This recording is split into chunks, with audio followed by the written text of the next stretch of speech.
ፈጣሪ ላይ እንግዲህ ከተሳለቁ ዝነኞች መካከል እቺ ሴት ትጠቀሳለች። ታዲያ ጾታዋን ከየትኛው ራሱ እንደምንመድበው በጣም ከባድ ነው የሚሆነው።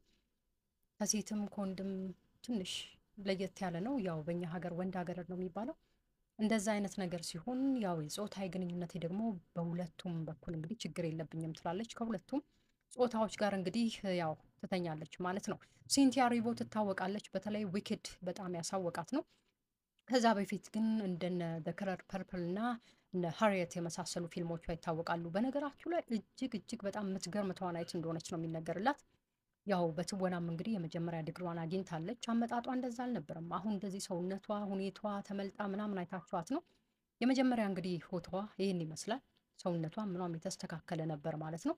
ታዲያ ዝናዋ ከፍ እያለ ሲሄድ ራሷን እያጣች የመጣች ተዋናይት ናት። በተለየ መልኩ እንግዲህ በደንብ የምትታወቀው ከአሪያና ግራንዴ ጋር እንግዲህ ዊክድን ከሰሩ በኋላ እንለያይም ብለው ነበር አይደል? ተያይዘው ነው የሚዞሩት። በሄደችበት አሪያና እቺ ሴት አለች እና አሁን ላይ ታዲያ ማለት ነው ሲንቲያ ሪቮ የብዙዎች መነጋገሪያ የሆነችበት ሁኔታ አለ። አንድ ወቅት ላይ በሎስ አንጀለስ በተካሄደ አንድ ትልቅ ፌስቲቫል ላይ ማለት ነው የመድረክ ትወና አቅርባ ነበር። ያ መድረክ ትወና ላይ ምንድን ነው ሴት ሆና ጥቁር ሆና እየተባለ በጣም ስለ ፐርፎርማንሷ እየተነገረ ስለነበር ነው እና የኢየሱስ ክርስቶስን ገጸ ባህሪ ተላብሳ የሰራች የመጀመሪያዋ አንስት ናት።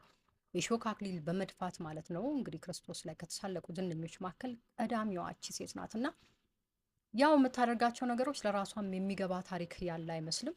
እንደምታዩት ጸጉሯን ትመልጣለች። ከጸጉሯ አልፎ ቅንድቧንም እንግዲህ ሼቭ አድርጋው ነው የምትንቀሳቀሰው ማለት ነው።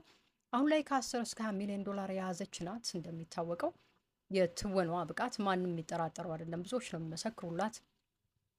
እንደ ኤሚ አዋርድ እነ ግራሚ እና ኦስካር ሁሉ ማለት ነው እንዲሁ ታይታ ነበር ማለት ነው እና ታዲያ አሁን ላይ ይህቺ ሴት ማለት ነው 39 ዓመቷ ነው። አላገባችም፣ አልወለደችም። ጾታዊ ግንኙነቷ ቀደም ሲል እንዳልኩት የመጀመሪያ ጊዜ እንግዲህ የሴት ፍቅረኛም ነበራት። ከዛ የወንድ እያለች እየቀያየረች እንደዚህ አይነት ህይወት ነው ያላት እና ሲንቲያ ሪቮ እንግዲህ አነጋጋሪነቷ እንደቀጠለ ነው። ዝናው ከፍ እያለ ነገር ግን ራሷን እያጣች